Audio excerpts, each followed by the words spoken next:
Oi, gente. A gente está de volta, então, agora com a primeira palestra da tarde.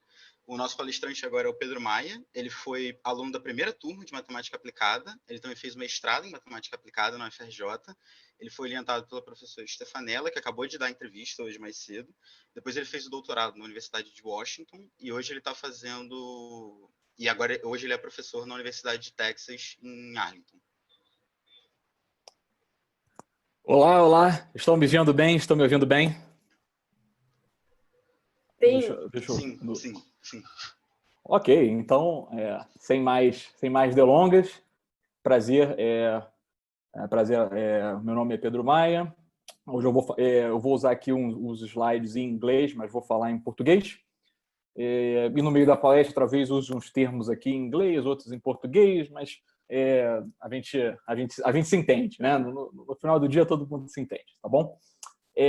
Só queria falar, então, a primeira coisinha, todas as informações que eu coloquei aqui, para quem estiver interessado, tem isso e muito mais, né, no meu site, né, o site do Google, o site do Pedro Doria Maia, para quem quiser ver os meus papers e saber mais do que eu estou fazendo, né? Então, sem mais, então vamos lá, vamos começar. Deixa eu agradecer, então, a comissão, né, da Semana da Matemática Aplicada, né? Eu tive o prazer de, há muitos anos atrás, em 2006, né, ajudar a organizar a Semana da Matemática Aplicada com um time de valorosos companheiros aí, né?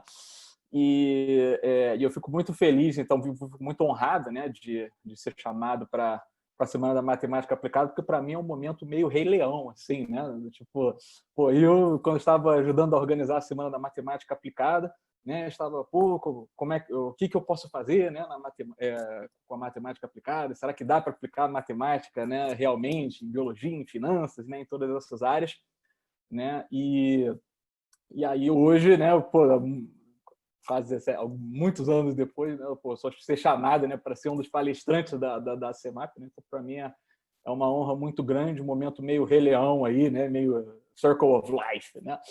E, enfim, então eu agradeço aí bastante pela oportunidade, fico bastante honrado. E aí, de fato, sou da primeira turma da Matemática Aplicada, né? Tive o prazer de ter o professor Marco Cabral como meu orientador de iniciação científica, né? Na época eu estava estudando biologia molecular, e mais tarde, depois, eu tive a oportunidade de trabalhar com a professora Stefanella Boato, né? Que foi meu orientador de mestrado. E lá eu trabalhei, né, com tópicos em teoria da homogeneização e equações de populações estruturadas. Então, não só isso, mas a professora Stefanella também está, né, organizando nesse semestre que está vindo agora um curso que está super legal, né, que é o Challenges in Biomathematical Modeling, né? E esse curso vai ser está de altíssimo nível, ela conseguiu chamar um monte de palestrantes super legais, né? E para dar aula sobre vários tópicos, né, da biologia matemática. E eu vou ser um dos palestrantes, né? Eu vou dar aula eu vou dar um dos módulos, né, da parte de Computational Neuroscience. Então, todos vocês estão convidadíssimos, né? E a Biomath, né, realmente é uma área que está crescendo muito, né, hoje em dia, né, com muita demanda, né? E talvez seja uma área daí né, que seja muito interessante para quem está procurando estudar no exterior, né? E aí também recomendo olhar para o site, né, de Relações Internacionais de Estudos de Matemática também, organizada pela professora Stefanella, para ver, né, a oportunidade de estudar fora, né, e tal. Quem sabe a gente não se esbarra por aí, né? E aí, sobre o trabalho que eu vou falar hoje, tá? Muito do trabalho que eu desenvolvi foi, né, em colaboração com o meu orientador de doutorado, né, o orientador de primeiro pós-doc, né, o doutor o Nathan Kutz, da Universidade de Washington, e o meu orientador de pós-doc, né, o doutor Ashish Raj, né, que hoje está na Universidade da Califórnia, em São Francisco. Tá bom? Então, vamos lá. Então, o que é esse negócio de neurologia, né? Então, eu queria falar só um minuto, deixa eu... tudo bem, vamos lá. Então, o negócio de neurologia, né? O que é esse negócio? Só um minuto, gente, eu vou matar aqui preciso matar aqui um negócio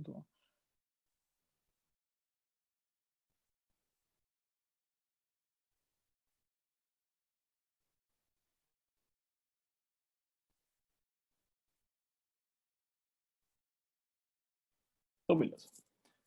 Vamos voltar aqui rapidinho. Então, o que é esse negócio de neurologia? Esse negócio de neurologia é o seguinte, né? São basicamente estudar as doenças, né, e os males que acometem o cérebro, né?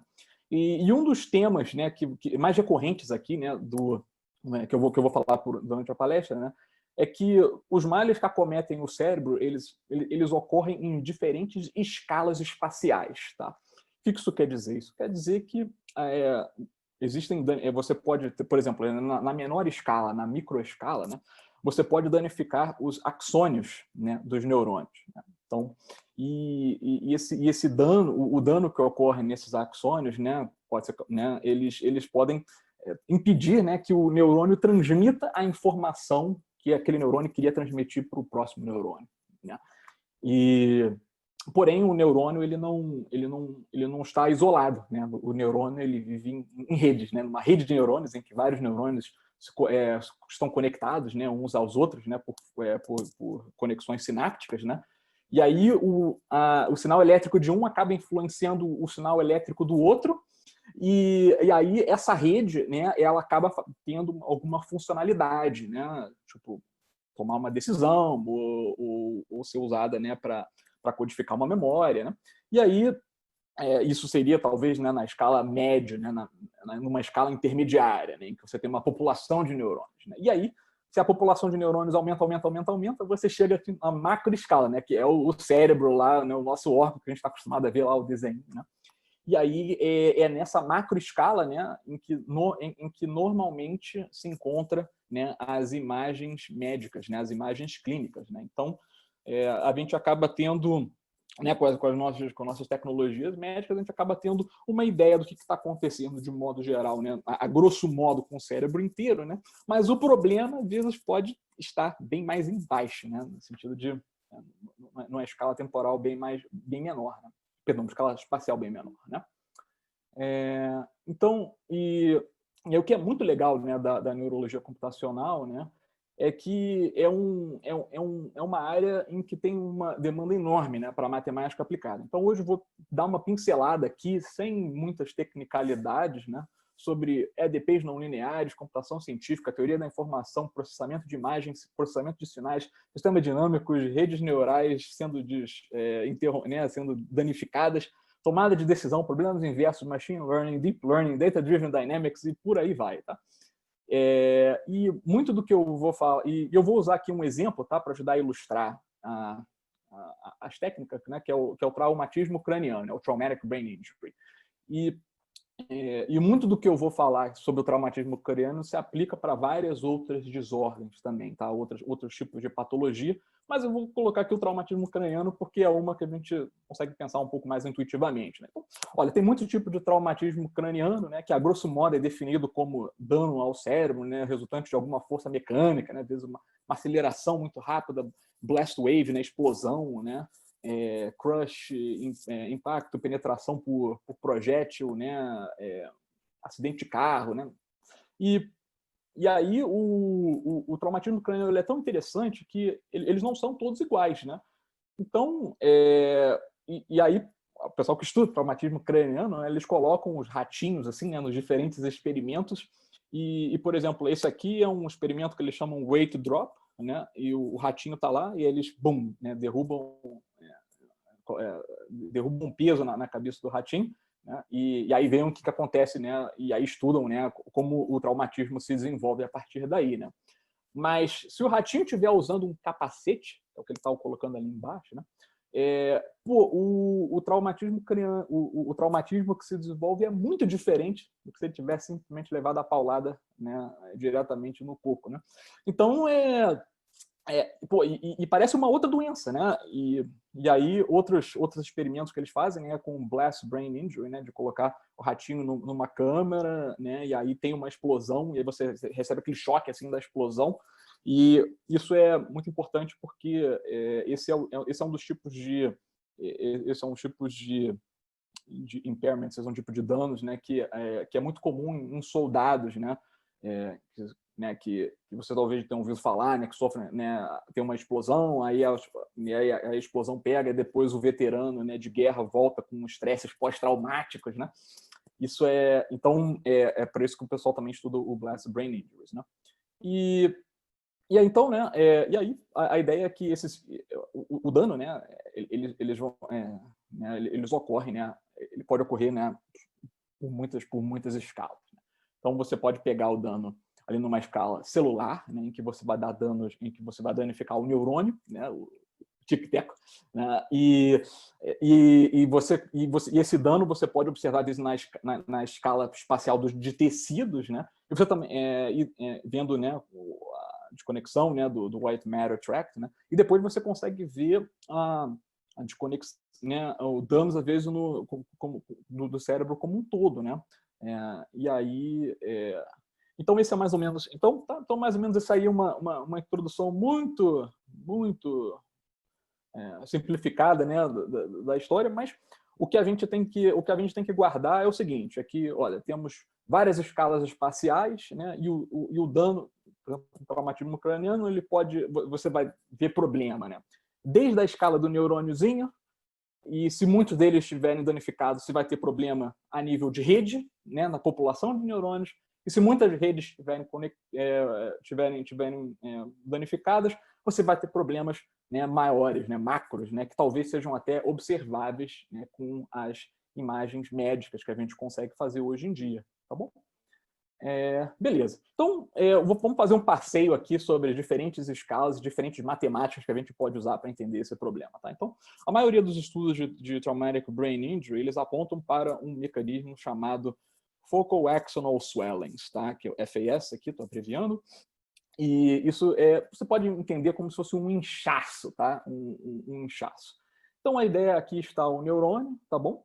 E aí você está vendo esse calombão aí, né? Que o raio do neurônio, ele vinha assim pequenininho, pequenininho, e depois ele aumenta enormemente, e depois ele diminui, né? E você cria esses inchaços, esses calombos, né? Isso aí, por exemplo, estão observando o neurônio no microscópio, tá?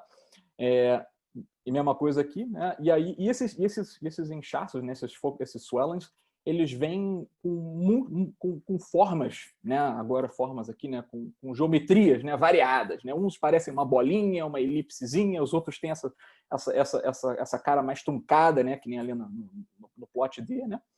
E de fato isso existe, tá? Então, por exemplo, se você pegar e fizer a autópsia, né? Aqui, se você fizer a autópsia do cérebro de uma menina, né, que morreu num acidente de trânsito, né, por causa de danos no cérebro, né? Se você abrir o cérebro dela, pegar o neurônio na hora da autópsia e observar esse neurônio no microscópio, você vai ver lá esses swellings, tá bom? E aí esses FAS, né, eles são na verdade eles são uma ameaça muito séria, né, porque eles estão envolvidos em outras doenças, né, então como Parkinson, Alzheimer, a esclerose múltipla, tá? Então a ideia é que isso talvez seja o dragão Tiamat lá com as suas 5 cabeças, né, que tem um tronco similar, né, no FAS, né, além de outras coisas. Não estou falando que essas doenças têm só FAS, mas que o FAS está contida nessas outras doenças, né?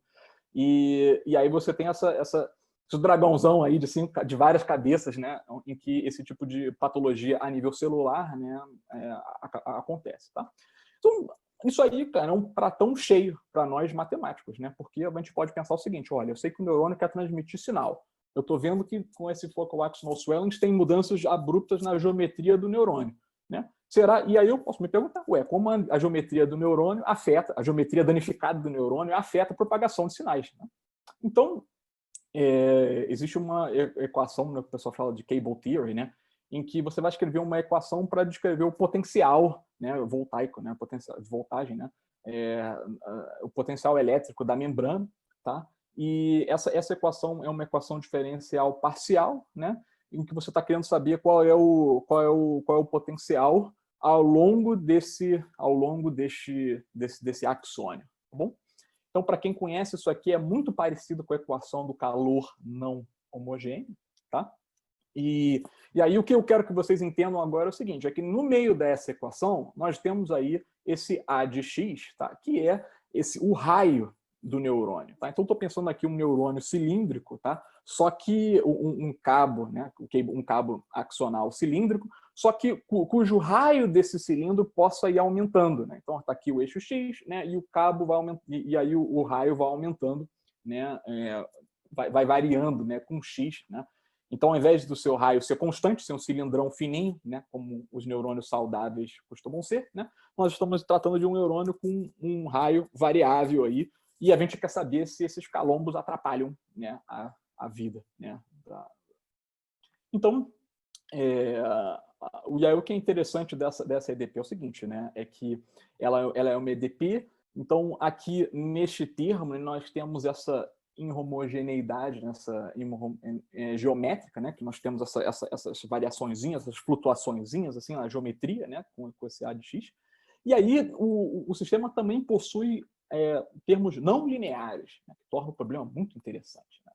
E aí então esse programa acabou virando uma minha tese de doutorado, né, porque a gente quer estudar como que essas não linearidades, né, que são termos não triviais, como é que elas combinadas com essas inhomogeneidades geométricas, né, que tipo de efeito isso cria, né, na propagação do sinal, tá bom?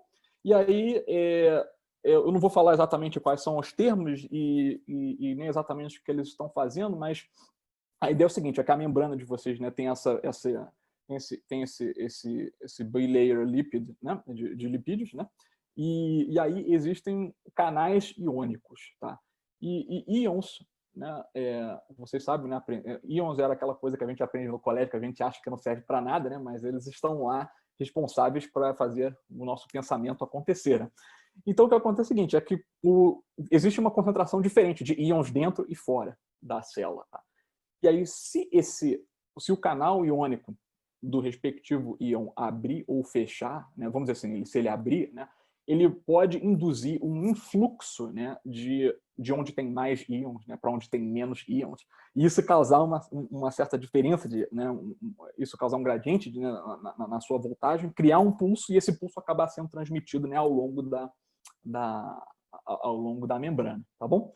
Então, eu não vou falar muito sobre a CDP, nem muito de onde ele veio, só vou falar que o nome do modelo é o Hodgkin-Huxley, tá? E quem quiser, e a gente vai estudar isso em bastante detalhes, né, no curso que está sendo organizado pela professora Stefaniella.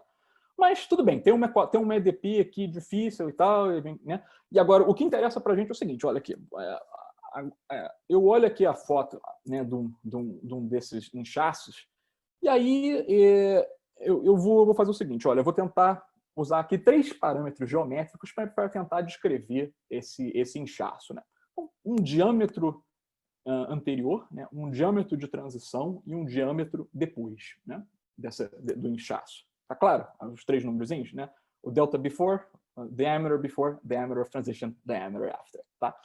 E aí, vocês, então, para os próximos minutos, acompanhem, então, fiquem de olho, né? E aí, essa funçãozinha de A de x, né? Do raio que vai variando ao longo do neurônio, ela é uma função simplesmente a gente vai descrever ela, né, como uma função desses 3 parâmetros, delta B, delta T e delta A. E aí, quando eu quiser modelar o inchaço ali que eu estou vendo na foto, eu faço uma aproximação, né? O delta B, do delta T e do delta A, tá bom? E aí esse vira o meu A de x, né? Que é a seção, né, variante, né, do meu neurônio, e aí eu coloco isso na minha equação e eu vejo o que dá, né, quando a gente coloca esses A de x exóticos, né, causados pela patologia, tá bom? Eu não vou explicar exatamente como a gente faz para resolver, né? Mas a gente usa, trata-se de um sistema não linear, né? Você abandona suas esperanças de ter uma solução analítica, tá? Então você vai ter que utilizar métodos numéricos para resolver isso, né? E o método que eu estou usando aqui não significa que é o único, né, ou o melhor para ser usado, mas é um método que funciona bem. É um método chamado pseudoespectral, tá? Pseudospectral method, né? E o segredo desse jutsu aí, né, para quem vê Naruto, né, o segredo do jutsu é a transformada de Fourier, tá bom? Então, vão ouvindo aí esses nomes, vocês não precisam entender, especialmente os calouros, vocês não precisam entender, mas precisam achar legal, entendeu? Né? Tem essa tal da transformada de Fourier, que você aprende no curso de ADP, aí essa transformada de Fourier acaba sendo um passo interessante para você criar um método numérico mais estável e mais rápido e mais acurado para simular essa EDP de Fissona, que é o que a gente quer saber o que vai acontecer, né?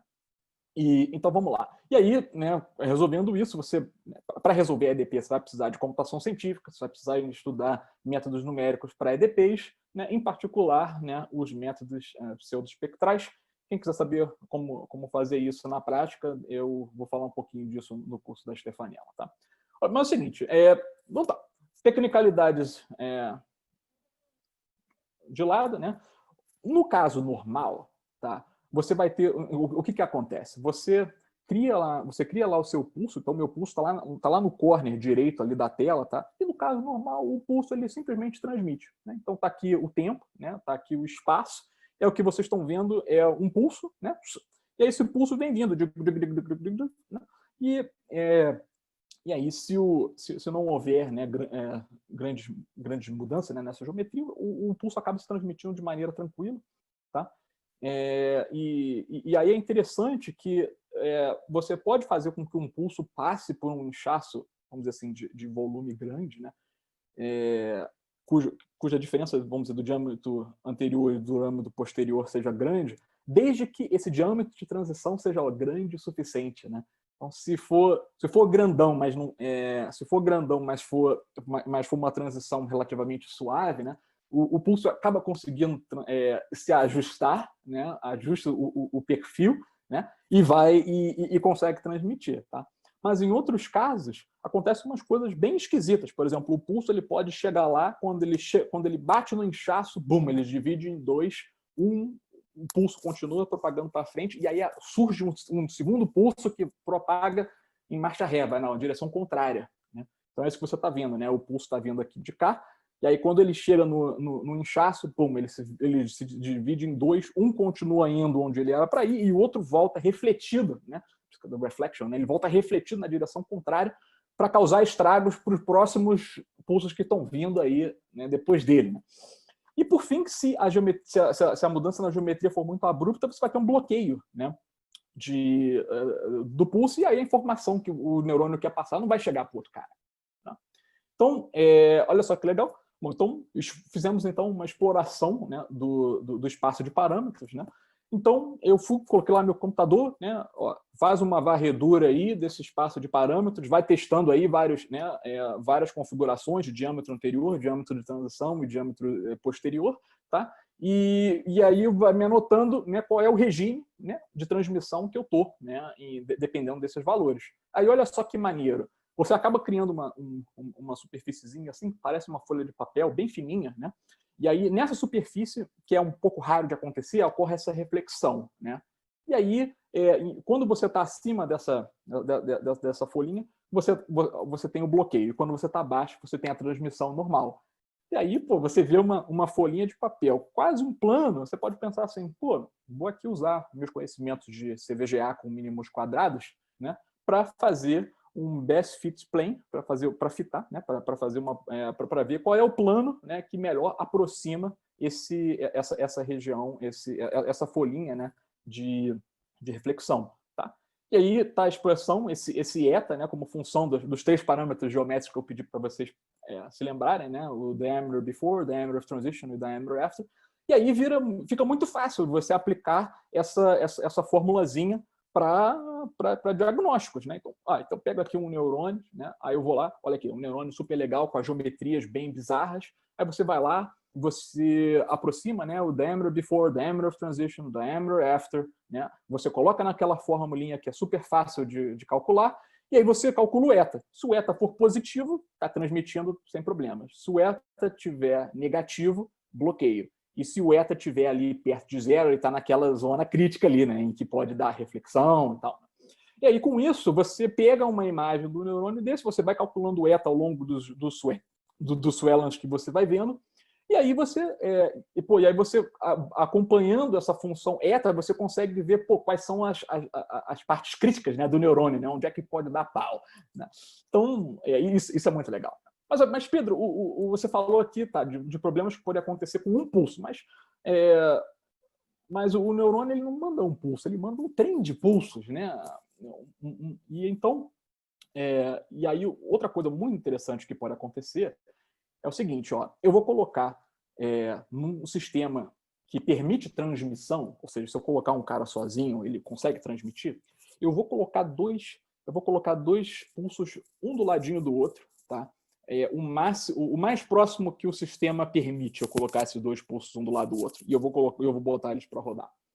E aí é o seguinte, quando o pulso da frente atinge o swelling, ele vai mudando de perfil, tá?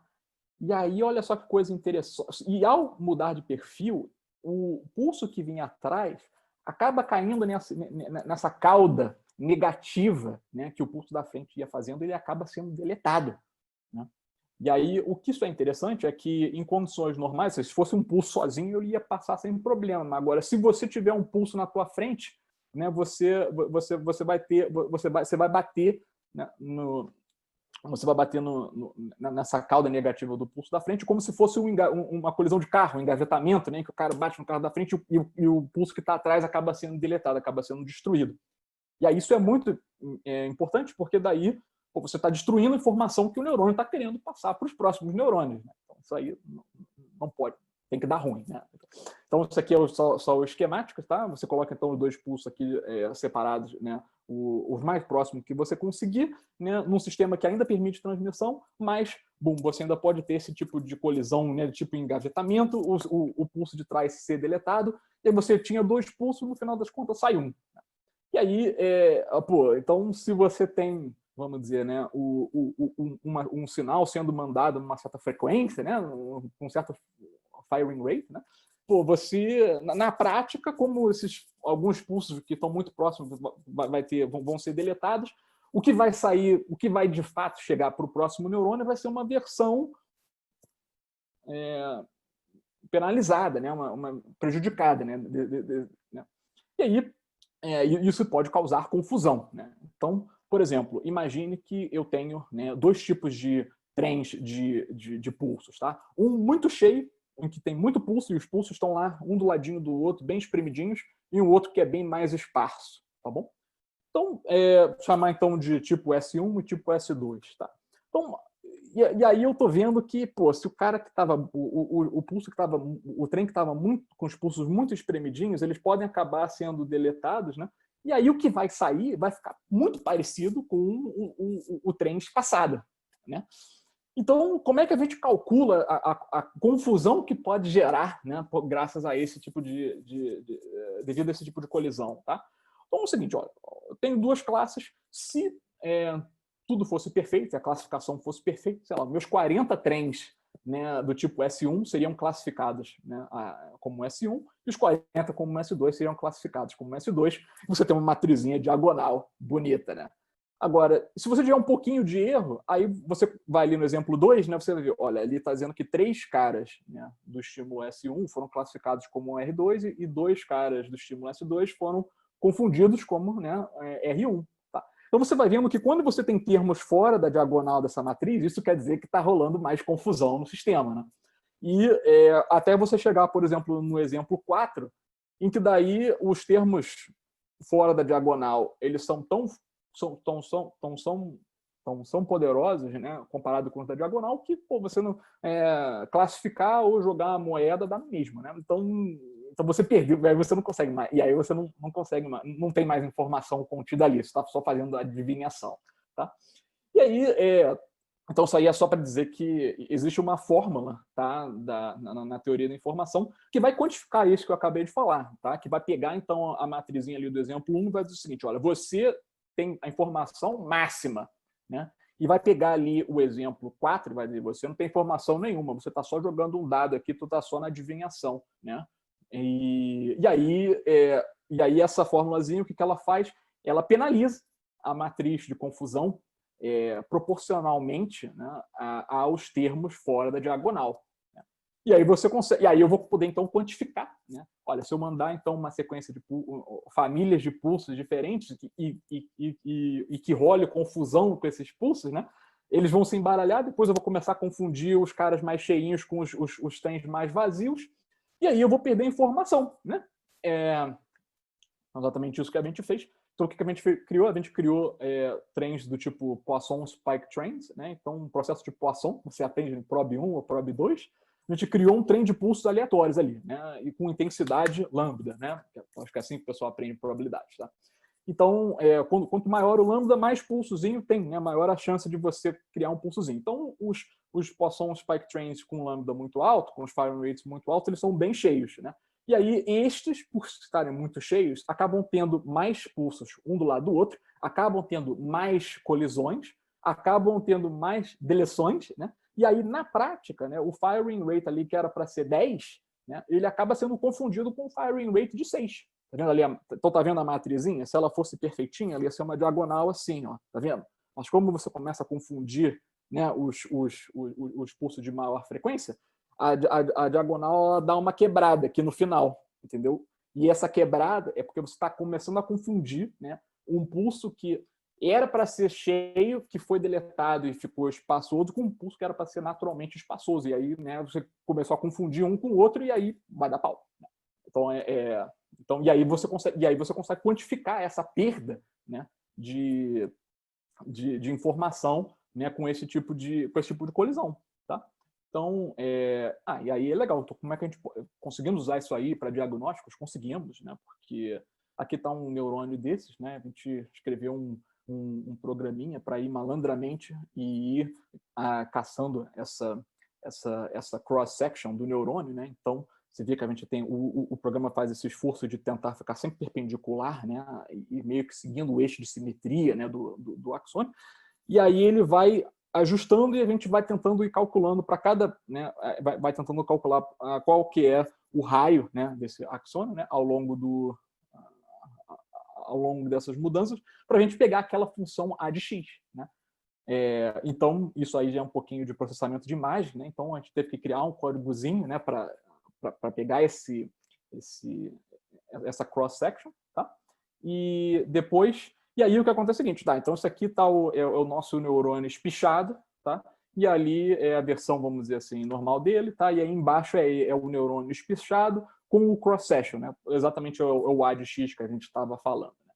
E aí, como a gente está com esse A de X, a gente consegue ver, vamos tentar detectar aqui quando é que começou o inchaço, né?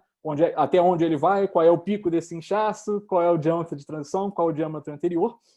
E aí a gente consegue colorir, né, esses neurônios como baseado, né, no regime que ele está. Né? Então, tem regime de transmissão, que está tudo de boa, regime de low pass filter, regime de reflexão e regime de bloqueio. Tá? E aí a ideia é usar isso aí para fazer uma espécie de Google Maps, né? Em que, pensa que agora nós temos um monte de neurônios, eles estão todos emaranhados, né, como se fosse uma grande macarronada, e a informação tem que fluir de um lado do cérebro para o outro, né? Só que se você começa a deletar, e aí o que isso aí pode ser usado para você meio que ter aquela visão de fora, dizer assim, essas rotas aqui estão com problemas, né? E aí, né, talvez a inspiração, né, para a gente conseguir reverter, né, o quadro danificado seria dar um jeito de você conseguir vamos dizer assim, de você reflow, né, de você conseguir ajustar, né, redirecionar, né, se você conseguir redirecionar a informação que tem que chegar de um lado até o outro, né, de maneira, então, tá, se essas ruas aqui não estão confiáveis, então vamos ver se a gente consegue dar um jeito de redirecionar essa informação para chegar onde ela tem que chegar, né, sem confusão, literalmente, tá bom? Então, beleza. Então, nessa primeira parte, falamos um pouquinho aqui né, sobre esses impairments, né, na escala microscópica, falamos, né, que aparecem equações diferenciais parciais não lineares, você precisa resolver elas com métodos da computação científica, você pode usar teoria da informação para descobrir, para quantificar quanto de informação tem no seu sistema, e aí se pulsos são deletados e você perde informação, você pode então começar a quantificar, né, a perda de informação, né, a nível neuronal. E aí depois você pode tentar usar combinar esses resultados todos para tentar fazer uma toolbox, né, para na prática, se alguém te dá então um neurônio lixado, você poder rapidamente colorir ele e identificando quais são as regiões críticas, né, para você talvez conseguir, né, no futuro criar um Google Maps para ver quais são as regiões, né, quais são as ruas que estão boas para transmitir informação, onde é que está dando pau e como é que a gente redireciona, né, o tráfego de informação para que o cérebro faça o que ele tem que fazer, tá bom? Beleza. Então, dito isso, vamos passar então, né, para a escala do meio, né, para o mesoscale. Tá? Então, o neurônio, né, isso aqui que eu falei foi tudo do neurônio sozinho, tá? Só que os neurônios eles vivem em conjunto, né? Eles vivem em redes, tá? E o neuronal networks é um dos campos assim, né, é um dos campos assim mais populares assim, né, de computational neuroscience, né? E aqui eu estou fazendo uma distinção entre uma rede neural e uma rede neuronal, tá? Então, uma rede neural é uma rede que, às vezes, o pessoal até da informática usa para fazer, né, usa lá, às vezes, em deep learning, né, que ela é inspirada, né, no neurônio biológico, mas o neurônio da rede neural ele é artificial, tá? E ela é uma artificial neural network, tá? E aqui nessa palestra eu estou me referindo à rede neuronal, tá? Que eu estou tentando modelar uma rede cujo o nó, né, ele é o neurônio biológico mesmo, tá? Aqueles que obedecem às leis fisiológicas do organismo, tá bom? E aí, então tá, então estamos aqui os neurônios, né? E olha só que interessante, né? Quando eu estou tratando de muitos neurônios, vai ficar muito difícil se eu falasse assim, pô, então eu quero resolver um sistema em que tenho muitas EDPs acopladas, EDPs não lineares, em que ocorrem colisões, etc. Você começa a ver que isso fica muito difícil de você tratar isso computacionalmente, né, com esse nível de detalhes, né, que a gente estava explorando na escala pequena. Então, o que a gente quer fazer na escala do meio é o seguinte, olha, será que dá para a gente dar uma simplificada? Porque agora não me interessa tanto que um neurôniozinho, né, uma andorinha não faz verão, um neuroninho só não faz verão também, né? Então, eu estou tão interessado ali no que aquele neurôniozinho está fazendo exatamente, né? Eu estou interessado na coletividade dos neurônios, né? Então, será que eu posso fazer um toma lá da cá, sabe? Eu dou uma simplificada nas minhas equações, nas minhas simulações, eu não capturo os efeitos na escala microscópica tão bem como eu poderia, porém eu ganho dando uma economizada nessa simulação, eu consigo colocar mais neurônios no meu sistema e talvez entender o que eles fazem coletivamente, né? Então, será que dá para fazer esse toma lá da cá? Será que dá para pegar essa historinha do começo, né, e contar uma versão simplificada, né, em que você mantenha o gostinho do que está acontecendo na escala microscópica, na escala mesoscópica, mas de um jeito, de maneira um pouco mais simplificada, de maneira a conseguir, né, aumentar o tamanho do seu sistema, né? Então, uma ideia maneira é você usar filtros, né, para neural impairments. Então, fiquei muito feliz quando eu esbarrei nesse paper aqui do Smith, de 94, que ele está falando de um schematics aqui para, acho que era para multiple sclerosis, tá? E esse era um problema que acontecia por causa de mielinização do neurônio. Né? Então, o neurônio tem uma capa de mielina, não vem muito ao caso o que é, mas o neurônio saudável tem isso. E aí tem uma doença em que você perde essa capa de mielina, né? Essa demyelinization, né? E aí, olha só que interessante, o cara desenhou lá, em 94, tá aqui os pulsozinhos, e aí depois do demyelination acontecem coisas, conduction block, é igualzinho, quer dizer, apesar do mecanismo biológico ser muito diferente, né, porque nós estamos falando agora, não estamos falando de inchaço, né, mas estamos falando de perda de mielina, né, apesar do mecanismo biológico ser muito diferente, na prática mesmo, né, o que está acontecendo? Você está destruindo os pulsos, né, que estavam vindo daqui para cá, e você está perdendo informação, né? E aí eu estou vendo aqui, olha, conduction blockage é igualzinho, né?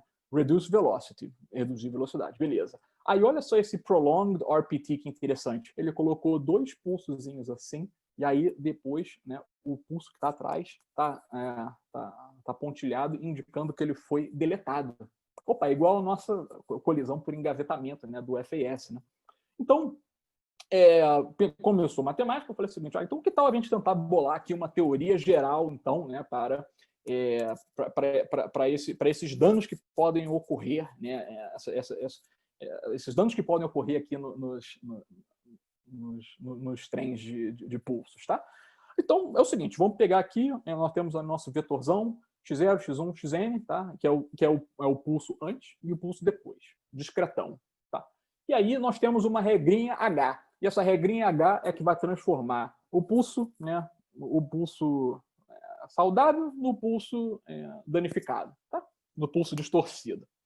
E aí, então olha só que interessante, bom, em alguns casos a regrinha é trivial, né? Quando a condução é normal, né, aí a regrinha é simplesmente a identidade, né? O YN, né, que é o output, é simplesmente 1 vezes o XN, né, que é o input, né? Então esse IO ali é o input-output rules, né?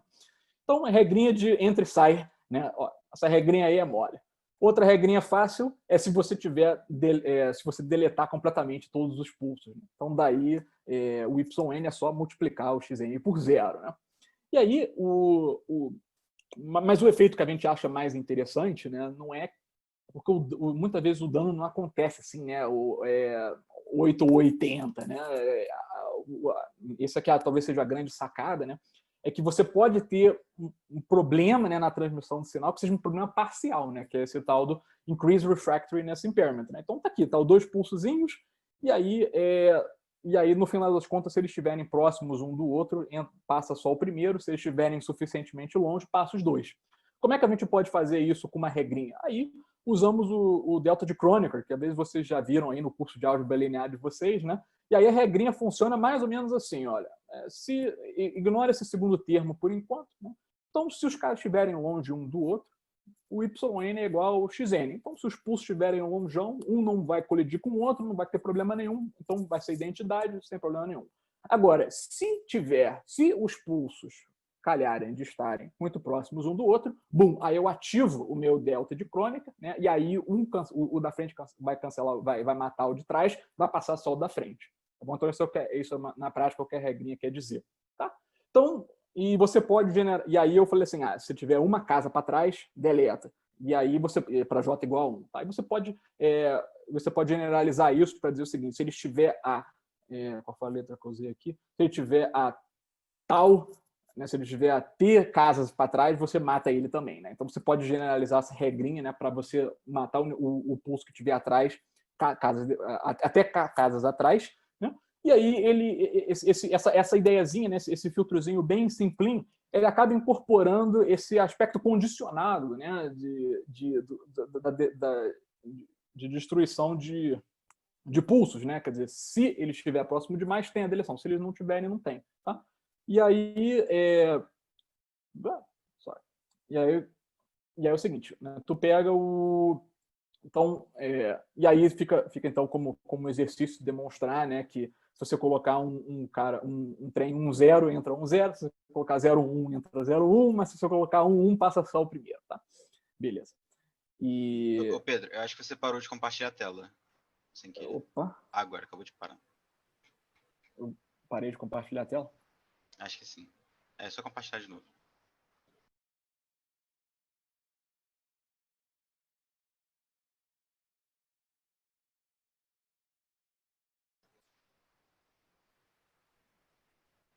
Voltei? Voltou. Maravilha. E aí é o seguinte, né? E outra coisa, né? E aí lembra que eu tô em mente de tratar de vários neurônios agora de uma vez, tá? Então, eu estou interessado agora também tanto em um pulsozinho de cada neurônio. Eu quero ver assim uma versão mais globalizada, sabe? De quanto que o neurônio está apitando, tá? Então isso é muito comum, né, quando você, ao invés de você contabilizar, né, onde estão os pulsozinhos, né, e tratar com trem de pulsos, né, às vezes você só quer ter uma ideia, né, de quanto que o neurônio está apitando, né, o firing rate, né. E aí é muito comum fazer isso com você fazer então uma convolução com algum tipo de kernel, tá? Convolução é aquela coisa que você aprende ou no cálculo 4, ou no curso de probabilidade, ou no curso de transformadas de Fourier, e aparece em tudo que é lugar, e é um dos jutsus aí mais famosos da matemática aplicada. Né? E aí existem alguns kernels que são costumeiramente utilizados na praça, né? Como, por exemplo, um kernel gaussiano, né? E aí o que acontece é que ao invés de você, toda vez que eu tiver um pulso, né, ao invés de você faz a convolução e aí o negócio fica parecendo uma gaussiana ali, né, quando você faz a convolução com uma gaussiana. E aí se você vai somando os pulsos, você acaba tendo uma função assim contínua, né? E aí onde tem muito pulso, né, fica, vou mostrar aqui o esquemático para vocês, tá? Então, na prática fica mais ou menos o seguinte, ó, tá aqui o meu, estão aqui então o meu conjunto de pulsos, em preto tá os saudáveis, em vermelho tá os pulsos danificados, e aí o que baseado naquela regrinha, tá? Então vocês estão vendo o seguinte, os pulsos onde tinha dois pulsos muito próximos um do outro, de trás foi deletado, aí você vê que o pulso vermelho, né, ele está bem mais esparso, né, do que o trem preto, tá? Você faz a convolução com esses diferentes kernels e aí vocês vão tendo então como se fosse uma versão contínua, tá? Da sinalização desses neurônios, tá bom? Então, então vocês pegam, por exemplo, ali no Gaussian kernel, né? Você vê que tem três bursts, né? Três conjuntinhos assim, pulso, pulso, pulso, aí tem pulso, pulso, pulso, aí tem pulso, pulso, pulso, né? E aí isso lá embaixo, né? Ele se traduz naquelas três guampinhas ali, né, do firing rate, né? E aí você começa tendo, então, uma versão, vamos dizer assim, né, um sinal contínuo, né? Então, agora, o que não me interessa muito ver ali pulso por pulso de cada neurônio, é informação demais, eu estou querendo dar uma simplificada no negócio para eu poder ter uma visão um pouco mais de fora, né? Esse é o espírito, tá? E aí mas aí fica o seguinte, olha só, temos então os pulsos saudáveis, os pulsos danificados, nós podemos fazer uma convolução para pegar qual é o sinal contínuo correspondente de um pulso, de um e do outro, logo deve haver então um filtro contínuo, né, que transforme esse sinal contínuo preto no sinal contínuo vermelho. Tá? E aí, então a gente fez isso, né, para vários kernels, e aí a gente vê qual é então nós temos aqui uma frequência, tá? E em hertz. E aí o que a gente quer ver é o seguinte, olha só, quando a gente vê esse filtro, qual é a frequência que é mais robusta, né? Em outras palavras, quando eu vou fazer esse mapeamento, né, eu estou vendo aqui, eu estou vendo aqui 100 Hz, né? Aí esse 100 aqui, foi mapeado para algum outro valor, tá certo? Aqui esse 100 Hz foi mapeado para um outro valor. Então, na média, né, cada frequência é mapeada para outra frequência, né? Nós temos várias realizações desses pulsos, né, para ver como isso faz. E você consegue começar a caracterizar essas distribuições, né, né, para que frequência você está sendo mapeado, né? E você pode perguntar, então, qual é a frequência que é mais robusta, né? Será que tem alguma frequência que é imune, que é mais imune, vamos dizer assim, né? Que está menos exposta a todas essas problemáticas, né, causadas pelos spike deletions, né? E a resposta é sim, né? Então você vê que ela está próximo de 38 Hz, tá bom? E aí, isso usando, por exemplo, o filtro causal, né? E aí a gente fala, mas o que é impressionante é que essa frequência mais robusta, ela está sempre na casa de 40 Hz.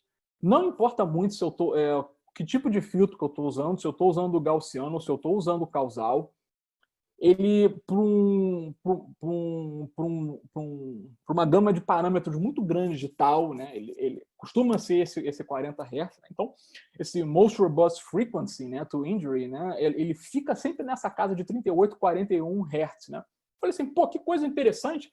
E aí, quando eu contei isso para o meu chefe lá, que é da radiologia, ele pulou da cadeira e ficou super contente e achou o máximo, porque aí eu fui descobrir, será que tem alguma coisa especial nesses 40 Hz aí? Né? Porque é uma frequência que parece estar bem protegida contra esse tipo quando esse tipo de problema, né, na transmissão de sinal. Se eu sou um cérebro inteligente, eu vou querer então usar isso a meu favor e colocar então coisas importantes, né? Alocar, né, tarefas importantes para essa frequência, porque é aquela frequência que tem menos chance de dar pau. E aí você coloca e aí essa frequência de 40 Hz, né, o pessoal chama de frequência slow gamma, né, gamma frequency, né? E aí, quando fui me informar, né, sobre o Gamma Frequency, né, eu descobri que essa frequência ela tem um papel fundamental, né, na memória, na consciência, né, awareness, né, e inclusive eles pegavam ratinhos com Alzheimer, né, e eles faziam uma estimulação elétrica no cérebro do rato para ver se melhorava os sintomas do Alzheimer. Nenhuma frequência de estimulação estava dando resultado, exceto 40 Hz. Então, quer dizer, isso sugere, né, que talvez você comece a colocar essa estimulação externa, né, talvez ajude, né, as células danificadas do ratinho a sincronizarem, né, e aí transmitir né, e aí realizar as funções importantes, né, que deveriam ser realizadas. Né? Então, isso aí foi bem legal. E, então fica esse aí, o paper, né, que a gente fez, né, do Slow Gamma Frequency is the most robust, né, against TBI. Né? E aí, agora que a gente meio que aprendeu a danificar um neurônio bem, né, com esses filtros, né, que não são úteis, a gente pode se perguntar o seguinte: vamos usar aqui como é que a gente faz para danificar redes neurais. Tá? E um dos modelos mais importantes aqui de redes neurais é o modelo de tomada de decisão. Tá? E a ideia do modelo de tomada de decisão é o seguinte: você pega uma pessoa, aí ela vai ver os pontinhos. Uma fração dos pontinhos está indo para cima, uma fração dos pontinhos está indo para baixo. Eles estão meio embaralhados. Aí você pergunta para a pessoa: os pontinhos estão indo para cima e para baixo, ou para baixo. Né? E aí o que você usa, e aí você vê essa fração de pontinhos indo para cima e para baixo, você tem essa medida chamada de coerência, né? Que essa medida de coerência ela é útil para te dizer: olha, se todos os pontinhos estão indo na mesma direção, então o sinal é altamente coerente, senão os pontinhos estão indo para baixo, então eles são pouco coerentes. Tá?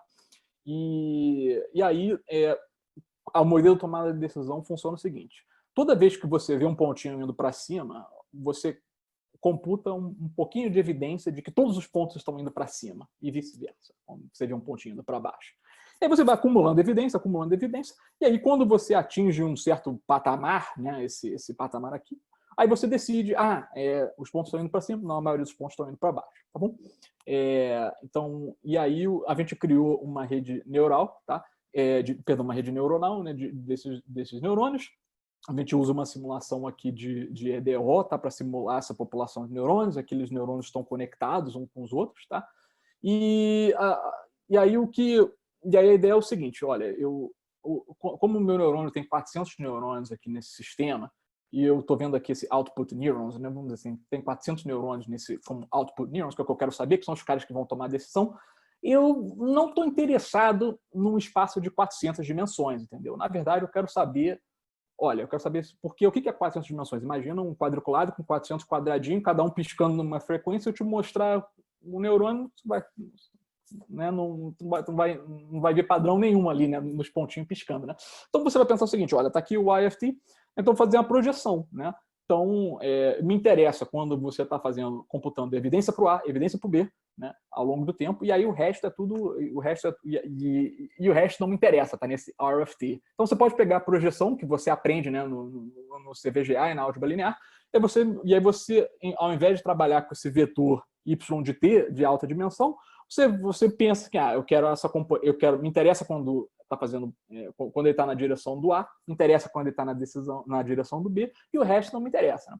Então, a prática é o seguinte: você coloca lá a sua rede neuronal, eles estão lá, né, fazendo nada, aí quando você mostra um estímulo A, bum, né, a rede converge para esse ponto fixo associado ao pattern A. Né? E quando você mostra os estímulos B, as trajetórias, né, convergem para esse ponto fixo, né, do pattern B. Né? Então, mais ou menos aqui, então tá aqui na prática como funciona o filminho, olha. Aqui, estímulo, estrelinha no roxinho, né? Então o sistema vai para lá, e aí toda vez que ele está ali perto ali daquela elipse, né? Você está dizendo assim: enquanto ele estiver ali na vizinhança daquela elipse, você está produzindo evidência para o roxinho. Aí quando você está na vizinhança lá do azul, você está produzindo evidência, né, de que os pontos são azuis, né? E aí eu vou controlando o nível de coerência, né, para saber se eu quero piscar ou no roxo ou no azul. Né? E aí você vai vendo, né, e aí você consegue computar, né, a evidência ao longo do tempo. E aí O que é muito interessante, né, é que quando você começa a danificar essas redes, coisas esquisitas acontecem, né? Então você às vezes tem erros que são unbiased, né? Então quando você danifica a rede, aí você é tão ruim produzindo tanto o azul quanto o roxo, tá? Você tem erros que são do tipo biased, em que você consegue fazer um, mas não consegue fazer o outro, tá? Então ali no caso o vermelho consegue fazer o roxo, mas não consegue fazer o azul, e no pote baixo é o contrário. Tá? Você tem problemas, às vezes, com confusão, né? Então, você era para produzir o roxo, o cara fez azul e vice-versa. E, às vezes, você tem problema de amplificação de assinaturas, né? Então, era só uma flutuaçãozinha e aí o cara... E aí o injury vai e transforma aquilo numa falsa evidência, fake news, né? E aí você consegue... e aí, com isso, você consegue quantificar, né? Você consegue entender, né, como danificar a rede leva à piora, né, nas tomadas de decisão. Em particular, você fica mais lento tomando as decisões, né? Então, a velocidade com qual você toma a sua decisão, ela acaba é o indicador mais é o melhor indicador que você tem para dizer, para saber quantos neurônios estão danificados, né? Então, a aplicação disso é que tá lá no meio do jogo lá da partida de futebol americano, o cara dá uma cabeçada no outro, você pergunta, 2 mais 2 dá quanto? O cara vai falar, dá 4, né? Aí a acurácia não diminui tanto, né? Mas o valor do diagnóstico está naquele tá nessa lerdezazinha, né?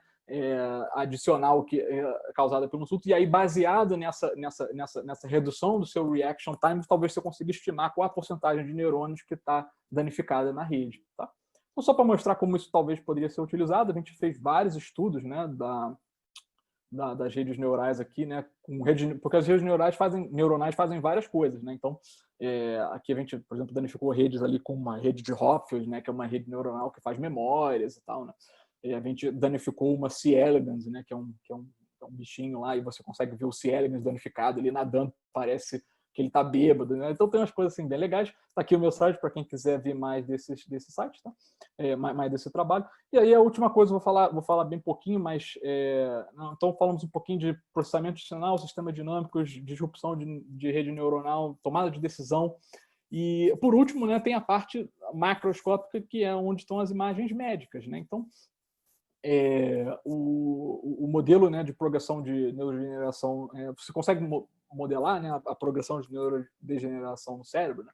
Então, o professor Ashish, ele é muito famoso por causa desse paper dele aqui no Neuron, né, em que ele propõe um modelo de difusão da patologia no cérebro. Como é que ele faz isso? O sistema é o seguinte: você pega o seu cérebro, você vai tratar o seu cérebro como se fosse um grafo, divide ele em 88 pedaços, assim, né?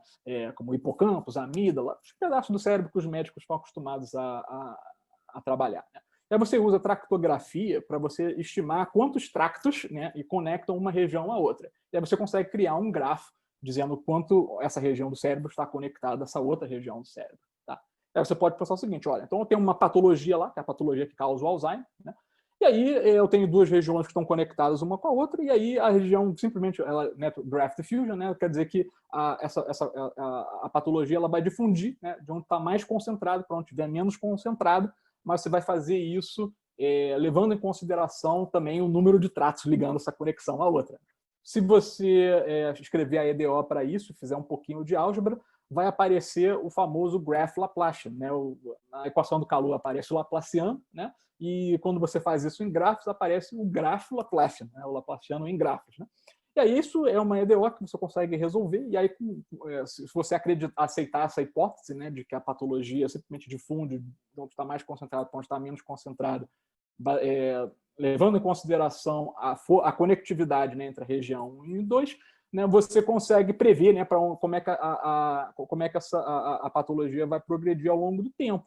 Tá? Então, o pessoal usou isso para entender a progressão do Alzheimer, fizeram isso para o Parkinson, né? E um dos trabalhos que eu fiz mais recentemente era para ver se você conseguia fazer o problema inverso, né? Então, se eu pego, por exemplo, tiro uma foto do cérebro da pessoa hoje, que já está toda danificada, será que eu consigo descobrir aonde que o Alzheimer começou nessa pessoa, né?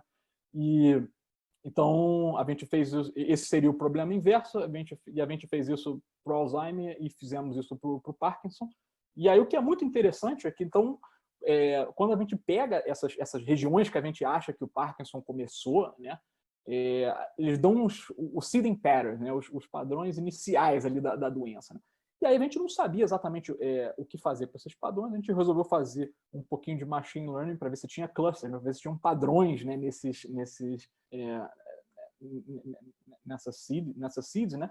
E aí a gente achou, sim, né, que tinham 2 grupões, assim, né, um grupo que a gente chamou de S1, um grupo que a gente chamou de S2, e quando você vê, e aí a média, né, desses caras, você vai ver que um grupo está com o Parkinson concentrado bem na meiuca do cérebro, e os outros, a patologia está meio que difusa, né, por várias regiões, né? E aí, isso simplesmente foi não supervisionado, esse cluster simplesmente existe, a gente pode daí investigar, pô, mas será então que essa diferença né, nas condições iniciais do Parkinson, será que ela tem alguma consequência clínica? E aí a gente foi descobrir que o pessoal que começou no S1 demora 5 anos, quase 5 anos a mais para desenvolver o Parkinson que o pessoal que tem a condição inicial do tipo S2, né? Então isso quer dizer que como o seu Parkinson, onde ele começa e como ele começa, né, pode, né, isso pode influenciar quando você vai desenvolver os seus sintomas. Tá? Então, isso aí tão bem corrido aí, mas esse finalzinho, mas só para mostrar um pouquinho então dos planos futuros, a gente tem usado também um pouco de deep learning, né, para ver se a gente usa, para ver se a gente consegue explicar, né, explicar quais as regiões do cérebro que explicam os danos cerebrais, tá? Então, o MoCA é um indicador mental, né? E o PDRS é um indicador da capacidade motora da pessoa, né? Então, a gente quer ver assim, a gente consegue usar um modelo de deep learning para ver dano nessa parte do cérebro e consegue explicar essas reduções, né, nas suas capacidades cognitivas e motoras, respectivamente, tá? E aí a gente mostra que, dependendo de onde você está na progressão da doença, são diferentes áreas, né, que são relevantes. Tá? E aí outra coisa que a gente tem pensado em fazer é usar o Dynamic Mode Decomposition, né, para explicar a progressão do Alzheimer. Né? Então, o DMD é uma técnica que você pode aplicar em praticamente qualquer sistema dinâmico. Né? Você pega o seu sistema, se você tira fotos dos seus sistemas, né, snapshots do seu sistema, e aí você tem, né, uma historinha em quadrinho da evolução do seu sistema, você pode se perguntar qual é o melhor sistema dinâmico linear que explica essa evolução de dados temporais que eu estou vendo aí. Né? Então, você quer saber qual é essa matriz A. Né? E aí isso é muito interessante, porque a gente aplica isso para cada paciente, cada paciente tem sua própria matriz. Né? A gente não precisa de um modelo de connectome, né, que é o modelo, quer dizer, você não precisa concordar com o modelo mecanístico que a gente propôs ali. Né? E aí como cada pessoa tem a sua própria matriz, né, você vai poder dizer, você vai poder ver quem que está progredindo tipicamente, estereotipicamente, e quem que está progredindo de uma maneira meio esquisita, meio fora da curva, né? Então, e aí a gente pode comparar, né, o modelo mecanicista com o modelo puramente data-driven, ver a evolução das doenças, né, dadas pelos 2 modelos. Elas têm similaridades suficientes para mostrar que os métodos parecem ser consistentes, mas elas têm diferenças interessantes que devem ser exploradas para ver se a gente entende um pouco mais, né, da progressão da doença. Tá?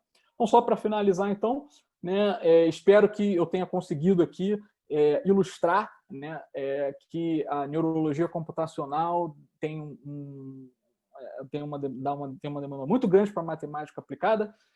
Você pode usar, sei lá, praticamente toda a matemática aplicada que eu aprendi aí durante os cursos, né, tem espaço, né, EDP, computação científica, teoria da informação, processamento de sinal, sistema dinâmico, problemas inversos, machine learning, data-driven dynamics, né?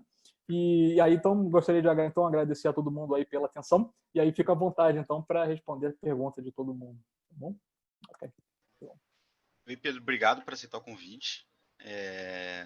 A gente tem algumas perguntas aqui, o Gabriel César perguntou se existem outras métricas diferentes para computar esses erros, ou são as mesmas métricas de Deep Learning, Accuracy e RMS?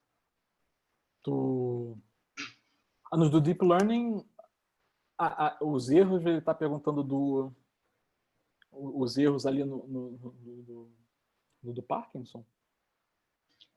Bom, ele botou só erros, então eu imagino que sim. Tá. Então vou responder aqui pensando que você está perguntando do trabalho ali do Deep Learning, tá? Isso, esse problema do Deep Learning a gente usou o mais clássico possível, tá? Tipo, nós temos aqui a nossa coleção de pacientes, tá? Com Parkinson, aí cada paciente tinha, vamos dizer assim, né, um vetor indicando quão bichado estava cada parte do cérebro daquele paciente, tá? Então você tem ali como se fosse um vetorzinho, né, com 88 coordenadas, dizendo qual é a atrofia, né, em cada uma das áreas do cérebro. E aí para cada um desses pacientes, a gente tinha esse valor, né, da escala motora e escala cognitiva. E aí, para alguns pacientes, a gente tinha mais snapshots, né, ao longo do tempo, e aí às vezes, a cognição da pessoa vai caindo, a capacidade motora da pessoa vai caindo também. Tá?